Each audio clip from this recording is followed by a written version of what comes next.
Alors, avant de faire quoi que ce soit, je vous préviens à toutes fins utiles que cette manipulation est digne de cascadeur.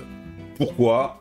Eh bien, tout simplement parce qu'elle risque de poser problème avec certaines cartes Nvidia, ou si vous montez trop par rapport à la distribution, le noyau, vous risquez d'avoir des problèmes avec votre carte Nvidia. Mais normalement, sur une carte graphique Intel, ça ne devrait pas poser de problème. Allez, vidéo.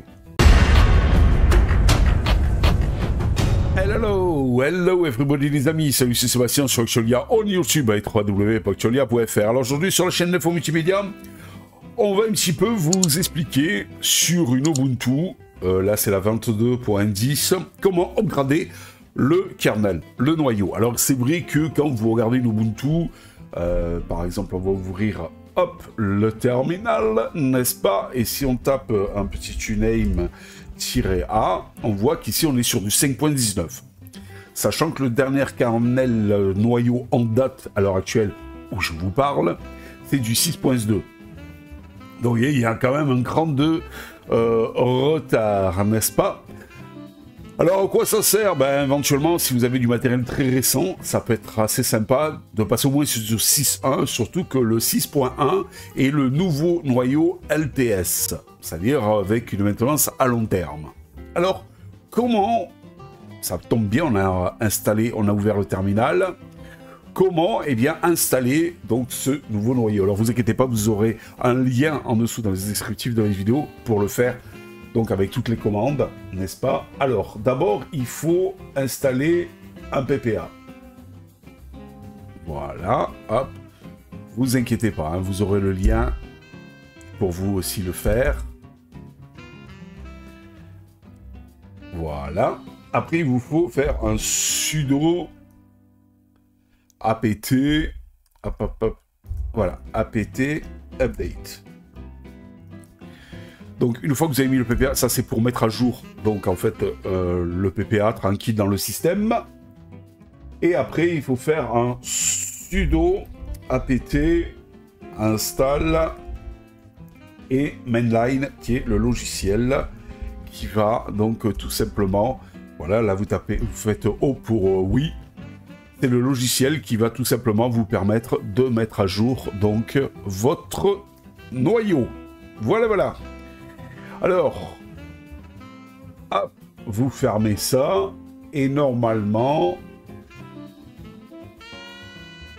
est-ce qu'il est là? Voilà, il est là, vous voyez, alors, hop, on va le rajouter, voilà, hop, et si j'y clique dessus, là, il vous fait une petite actualisation, donc il faut attendre, il va chercher tous les noyaux disponibles. Voilà, et là, voilà. Alors, vous voyez, comme on vous parlait tout à l'heure, Ubuntu, à l'heure actuelle, en est ici. À peu près dans les 5.19, je ne sais pas exactement, ben, je vais voir ça. On va faire un uname-a. Voilà, hop. Voilà, Ubuntu est en 5.19.0. Donc, 5.19.0. Ah, et même il a un cran de retard. Voilà, parce que le 5.19.0, ah ben voilà, c'est celui installé. Voilà, 5.19.0. Vous voyez, donc on en est loin du tout dernier. Alors moi, ce que je vous conseille, c'est de ne pas prendre le tout dernier, mais la dernière version de l'avant-dernier, c'est-à-dire celui-ci. Alors, une fois que vous avez cliqué sur celui-là, vous pouvez installer les anciens noyaux une fois que vous aurez installé le nouveau. Et là, donc, vous faites installer.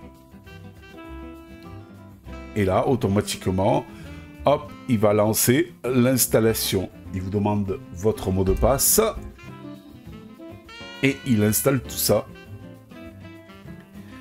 Tout cool, tout nickel. Et vous voyez, on est bien sur du 6.1.12. Enfin, là, pour le moment, vous voyez, il installe bien le 6.1.12. Voilà. Déconseillé de télécharger quand même le tout dernier. Mais, alors, fermer. On va fermer là, voilà. Si vous voulez, pourquoi? C'est parce que, voilà, et là, vous voyez, il y a bien marqué installer. Alors, si je fais nuname-a ici, il est toujours en 5.19. Pourquoi? Parce qu'il va falloir rebooter la machine pour passer vraiment en 6.1.12. Alors, à quoi ça sert d'avoir un 6.1.12? C'est tout simplement pour les machines un peu récentes. Vous avez des composants un peu récents et ça permet peut-être de mieux le faire fonctionner. Bon, allez.